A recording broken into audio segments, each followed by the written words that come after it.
பிரித்தானிய பிரதமர் sir Keir Starmer தனது பதவியிலிருந்து விலகுவதாக அறிவித்துள்ள நிலையில் அடுத்த பிரதமராக ஆன்டி பார்ன்ஹாம் பொறுப்பேற்கவிருப்பதாக தகவல்கள் வெளியாகியுள்ளன. பிரித்தானிய வரலாற்றிலேயே மிக குறைந்த காலம் பிரதமராக இருந்த லேபர் கட்சி தலைவர் என்ற பெயருடன் ஸ்டார்மர் விடைபெறுகின்றார்.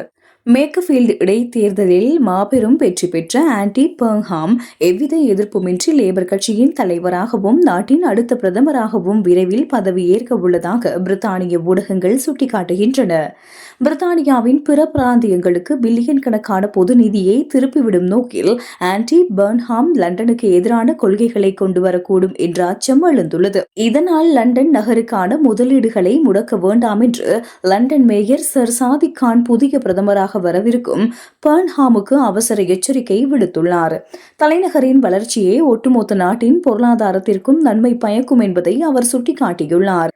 ஆன்டி பர்ன்ஹாம் பிரதமரானால் கொண்டுவர திட்டமிட்டுள்ள மிக முக்கிய சீர்திருத்தம் நிலமதிப்பு வரியாகும். தற்போது நடைமுறையில் உள்ள கவுன்சில் வரி மற்றும் முத்திரை வரி ஆகியவற்றுக்கு பதிலாக இந்த புதிய நிலமதிப்பு வரியை கொண்டுவர அவர் நீண்ட காலமாக ஆதரவளித்து வருகின்றார். இந்த புதிய வரி சீர்திருத்தங்களால் லண்டனில் வாழும் நடுத்தர மற்றும் பணக்கார வர்க்கத்தை சேர்ந்த பல்லாயிரக்கணக்கான மக்களுக்கு ஆண்டுக்கு கூடுதலாக 1000 பவுண்டுகள் வரை சொத்து வரி சுமை அதிகரிக்கும் என எச்சரிக்கப்பட்டுள்ளது.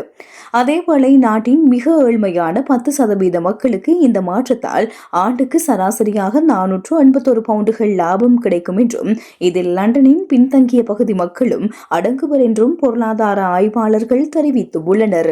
இது மட்டுமன்றி லண்டன் ஹீத்ரோ விமான நிலையத்தின் 3வது ஓடுதளம் அமைக்கும் திட்டமும் இப்போது கேள்விக்குறியாகியுள்ளது. புதிய அரசாங்கத்தில் ஆக்ட் மிலிபான் நிதி அமைச்சராக பொறுப்பேற்றால் அவர் இந்த விரிவாக்க திட்டத்தை கடுமையாக எதிர்ப்பார் என கூறப்படுகின்றது. புதிய பிரதமர் பர்ன்ஹாமும் இத்தகைய பிரம்மாண்ட விமான நிலைய முதலீடுகள் லண்டனை தவிர்த்து மற்ற பிராந்தியங்களுக்கு செல்ல வேண்டும் என்று கருத்துடையவர். இருப்பினும் இந்த திட்டத்தை கைவிடுவது அங்குள்ள தொழிற்சங்கங்கள் மத்தியில் பெரும் அதிருப்தியை ஏற்படுத்தக்கூடும் என சுட்டிக்காட்டப்பட்டுள்ளது.